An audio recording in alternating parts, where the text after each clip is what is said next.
program, capital beat. The inauguration of the new parliament building has really led to a lot of controversy.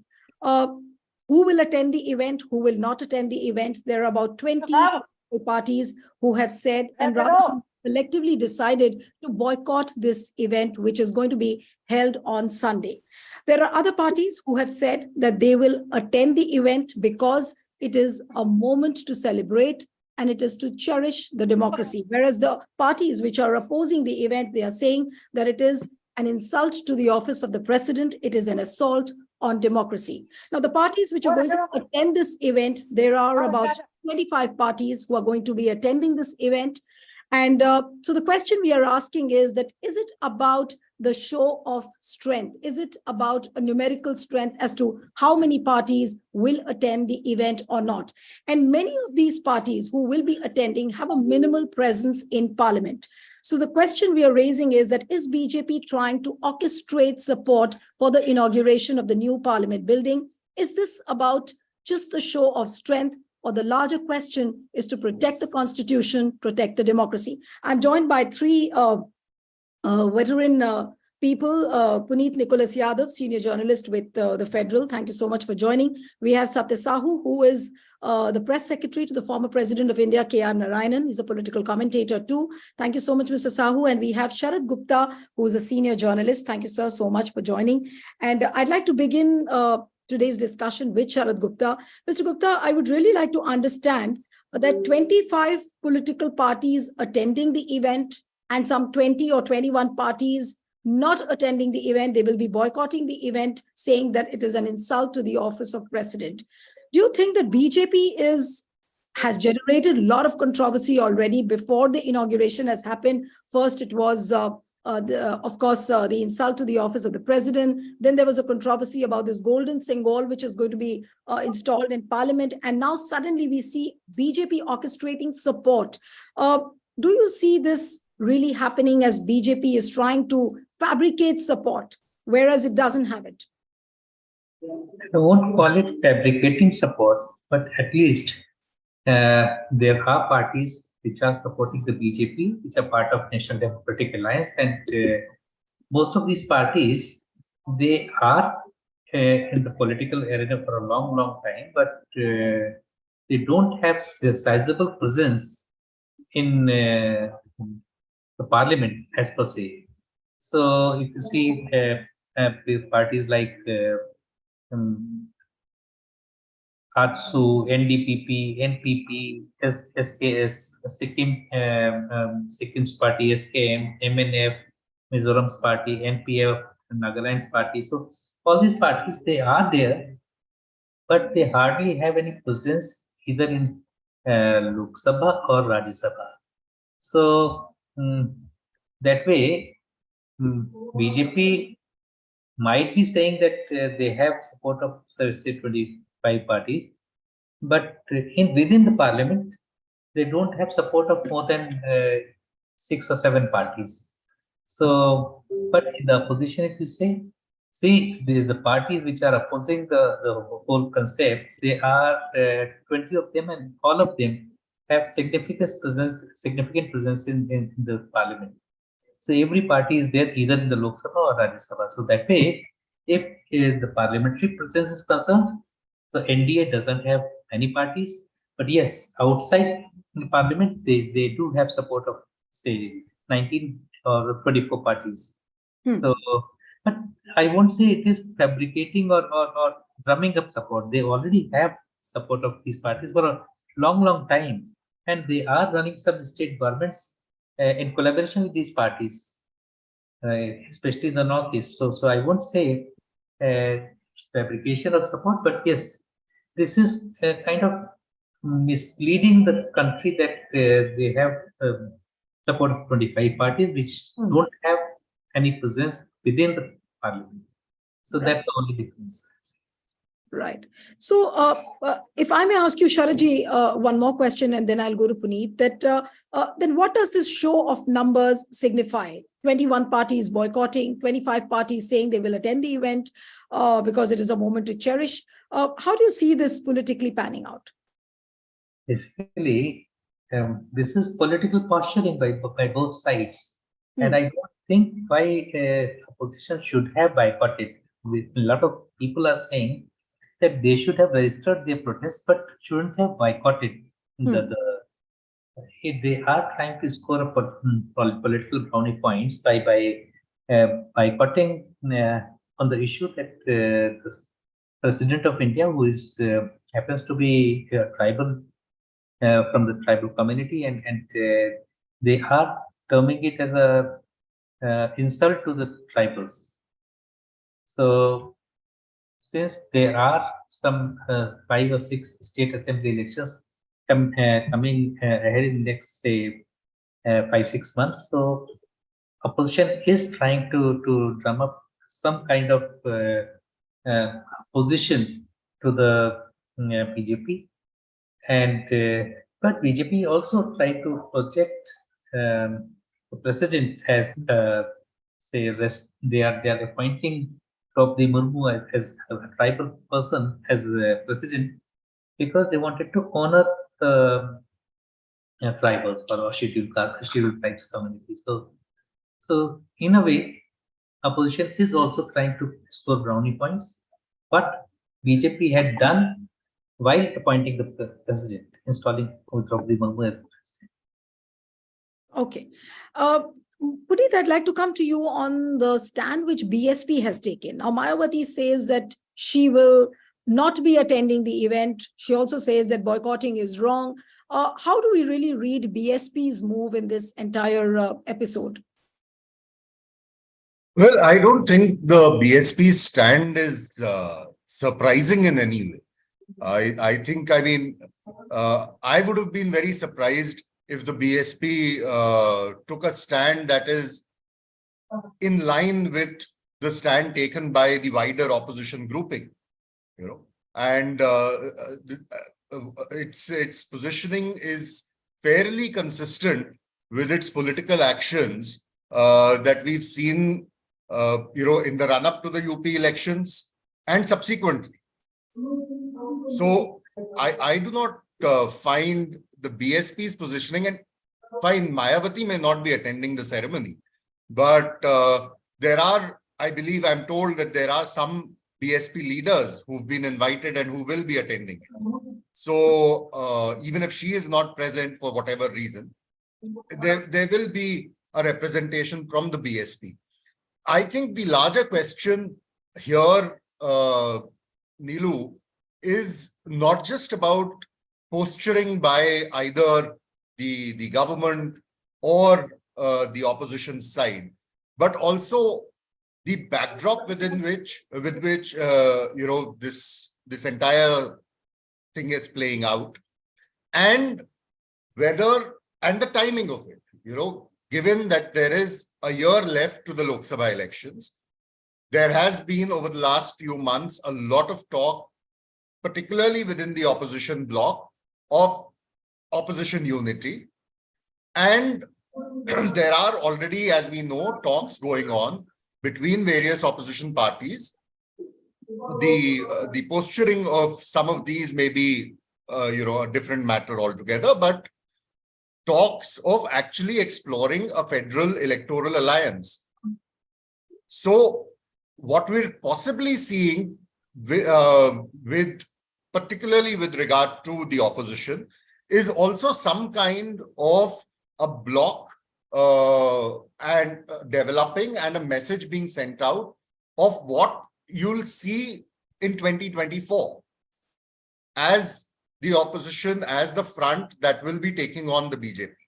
Now, the way the numbers play out in Parliament will tell you a slightly different story, and it's more interesting, when you look at it in terms of the numbers or in terms of historically who wins how much, or the traditional strong bastions of the respective parties of these groupings.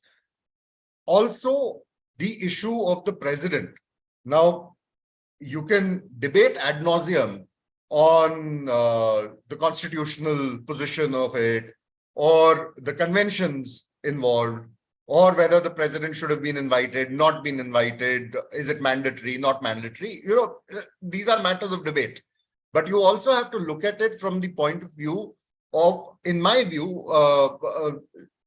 from the aspect that you have right now and for the last month or so, the opposition kind of trying to build a pitch of social justice against the BJP, against the Hindutva agenda of the BJP. And so with that construct, I think the issue of the president also fits in perfectly, because when you read into the statements being made by the various opposition parties, there are two aspects that they point out very clearly each time. One, that you're not inviting the president to do the honors, and a president who is a Dalit, who's a tribal, and a woman. And second, that even when the foundation stone was laid, you did not invite the president to do the honors, and at that point, the president was a Dalit. So the issue of social justice is woven into this whole argument,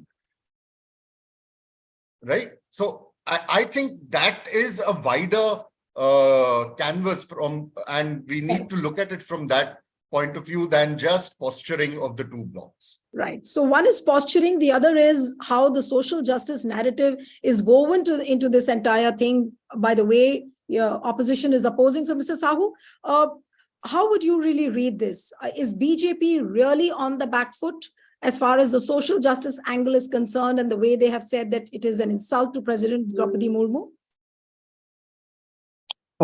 Yes, thank you, Nilu, for giving me this opportunity. I clearly see a vantage point for the opposition parties, to summon the public attention, at least the public attention on this issue.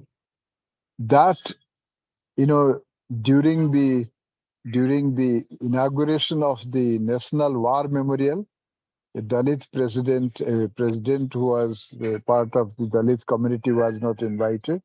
He was not given the honor of inaugurating it. And as Puneet said, during the foundation laying ceremony for the new parliament, he was not at all invited. The Prime Minister himself did it. And now for the inauguration of the parliament, a president of the country who comes from tribal community and who also happens to be a lady, she has not been involved at all.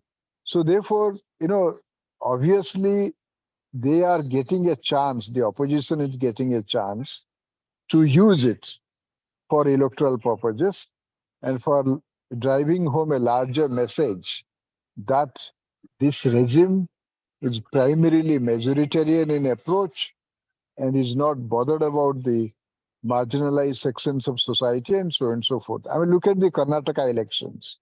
The number of votes, the Congress got from the tribe, SCs, STs, women, it's quite far. The support base is wider, much wider than that of the, BJP, the main rival.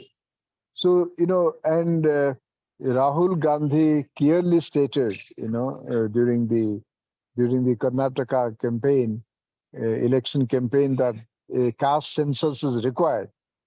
And then it also said, the Bharat Jodi Yatra, the way they took up the cause of the people who have been suffering because of unemployment, inflation and all. So most of them are from the backward classes, backward castes and so on and so forth. So I think a larger narrative is emerging to that extent. And see, for instance, during Gujarat elections, BJP Home Minister, Mr. Amit Shah, he said Congress party could never make a Dalit man or woman the president of India.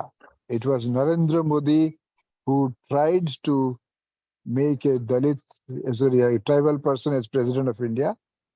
And therefore, he was seeking votes in the name of the president and based on her tribal identity and, of course, gender identity.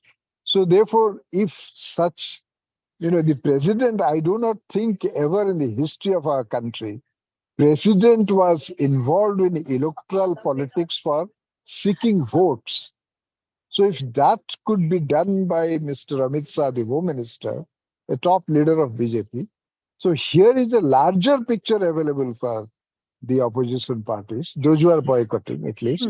To my mind, the opposition unity will take shape only after the elections. I was talking to some leaders of opposition parties. They say that there is a broad unity, broad consensus that there should be unity that has to be fine-tuned, and what kind of shape it would take, only time will tell.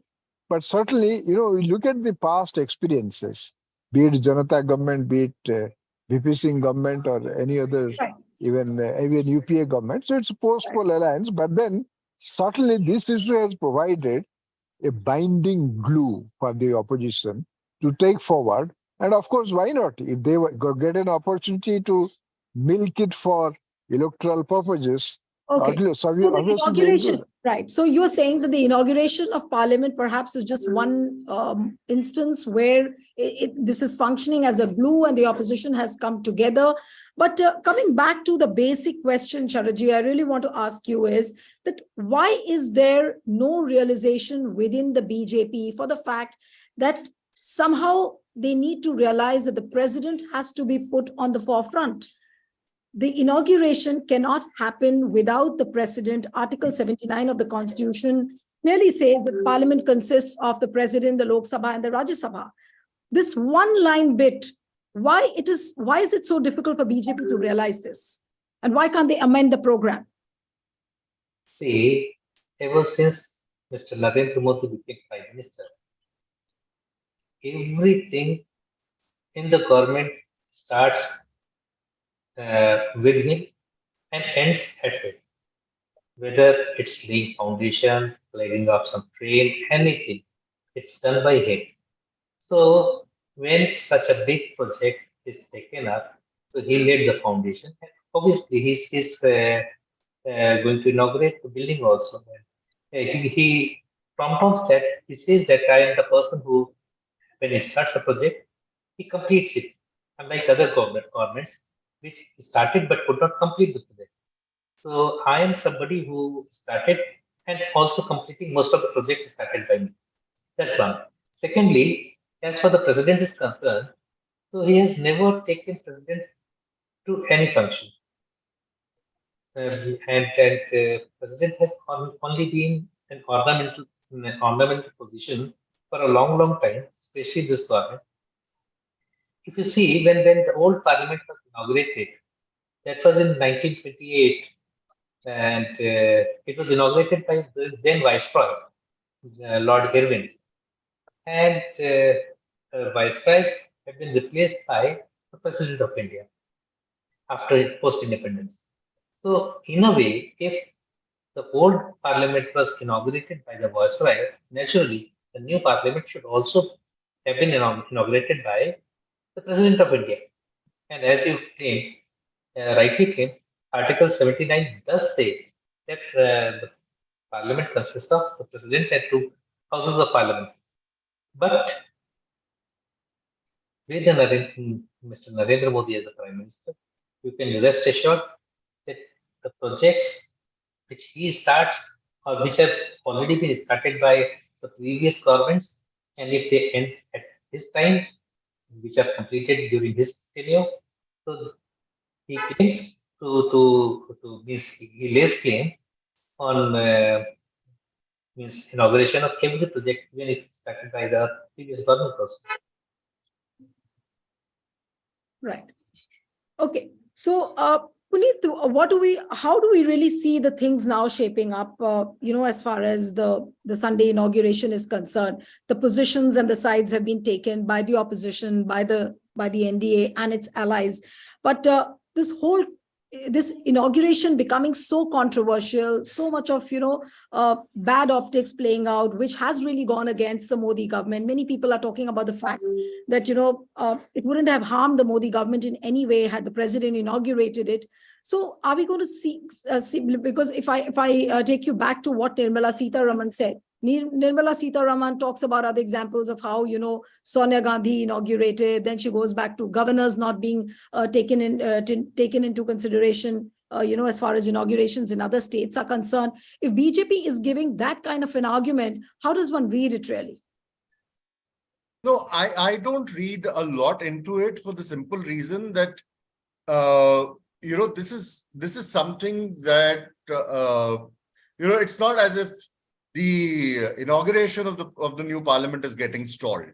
That is not happening. The inauguration will go on as scheduled. And I think, these are passing controversies that get created, maybe to deflect attention from one thing or the other. At the moment, I don't know whether it's the Karnataka elections or it's something else. But, I think, see, once the inauguration is done, it's some kind of an it's not attention as if diverter also? the opposition. Right. Sorry, I'm saying that, are you also hinting at the fact that this is again an attention diverter from the Karnataka failure of BJP? No, I'm not saying that. I'm saying it's a possibility. But the fact is that, once the inauguration is done and, till the next elections, the next general elections, you still have 3 more parliament sessions to go, right? And it's not like the opposition is not going to attend parliament for those 3 sessions. Absolutely. So I think this is a controversy, and I think an unnecessary controversy that could have very easily been avoided by the government by according the president, the respect that she deserves and the honor that she deserves. Right. It hasn't panned out that way is a different matter, but I don't think it's a controversy that is going to linger on for too long, because in the long run, I don't think dragging this on benefits the BJP in any manner. Right. If the opposition is going to weave in the argument of how a tribal president now and a Dalit president in the past was slighted by the government to fulfill the, what Jairam Ramesh has repeatedly called the vanity project of one man. I don't think that's a narrative that the BJP wants, to repeatedly be forced to reply to. And BJP's narrative would be national pride and, this kind of jingoism, etc. And they did try to peddle that during this whole parliament, the inauguration boycott thing by saying this is a symbol of the nation, it's a symbol of our pride, and, it's our people who've built it, it's not a colonial era structure, etc., etc. But clearly that's not a narrative that has greater appeal in terms of the electorate when you break it down in terms of castes and communities. So I don't think, as I said, that this is going to be a controversy that you'll find, extending beyond the, maybe the next couple of days. This would fizzle out, and you'll then have naturally some other controversy to keep you busy. But I don't think this is going to drag on for too long, because frankly, none of the MPs would want to skip parliament once parliament starts, even though if they go there and not, come back after a few minutes of functioning and then adjournment. But right. It's not like they're going to boycott the remaining sessions because they're being held in a complex Absolutely. That was inaugurated. One clarification, that after the inauguration is over and coming the monsoon session, are we going to see the new parliament functioning from the monsoon session? Will the MPs sit in the new building? How is it going to be? Any idea? I don't know. The official announcement hasn't been made as such, but then if the inauguration is happening and the work is complete, I would assume that it'll also start functioning. Although the government does have a track record of inaugurating, half completed projects. So I don't know, but let's see. Okay. Let's wait for an official announcement on that. Okay. So after this entire conversation, Mr. Sahu, if I may ask you again, and coming back to our basic question, that so much of bad optics happened and so much of bad media publicity, that BJP has insulted the president, BJP has not respected the constitution, and now talking only about the numbers, that 21 parties boycotting and 25 parties supporting the inauguration. So would it be right to say that BJP is drumming up support for itself? BJP is trying to, win over people on its sides? Will that be right to say? No, I would rather use a very strong word, which often BJP uses. They are actually trying to bulldoze. The bulldozer which they used in many election campaigns. So I think, there is some kind of a, replication of that approach here in the context of the inauguration as well. Right. Because I think no amount of reason or logic is trying to help them. They are hell-bent to do it. You see, and now this, Sengal issue, this issue which has now it is said that, there was no such thing that happened in 1947, at the time of independence, that Mountbatten handed over that Sengal to Nehru. It never happened actually. Today I was looking at the old newspapers in Tinmurti library, and there actually in the Hindu of that day, can you hear me? Go ahead. Okay. Sir. So, nothing of that sort happened. Actually, it was President of the Constituent Assembly who actually put a resolution saying that from today onwards, or from the midnight of 14th August, the power to govern the country is assumed by the Constituent Assembly, and this should be communicated to the Viceroy. This was actually, so the power was transferred there to the Constituent Assembly. Okay. Then they say that Prime Minister Nehru, went, both Prime Minister Nehru and President of the Assembly, Dr. Rajendra Prasad, they drove down to Mountbatten's residence, because in the Constituent Assembly, apart from declaring that the power has been assumed from the Viceroy for the governance of India, it was Yeah, he's got disconnected. So Sharaji, what would you really say towards the end then, because I'll have to end the program now, that of course, like many other chapters, we've seen that BJP has gone ahead with many things without taking opposition along with it. So there's just another chapter we see in the things unfolding. The schism between the ruling party and the opposition has been growing ever since BJP came to power. We have been seeing the parliament for a long time now, and even during the NDA one, when Mr. Atal Bihari Vajpayee was the Prime Minister, the opposition was always taken on board on almost everything the government planned or did.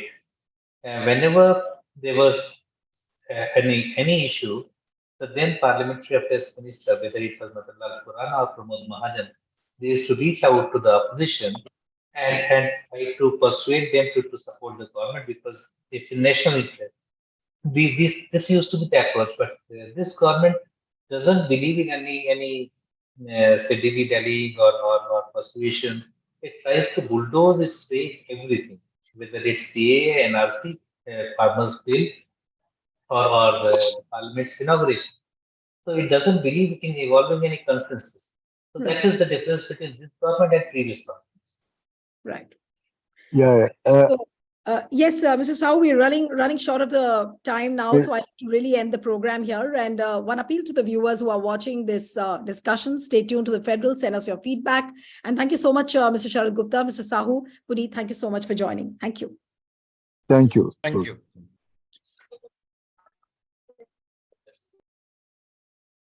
Sir.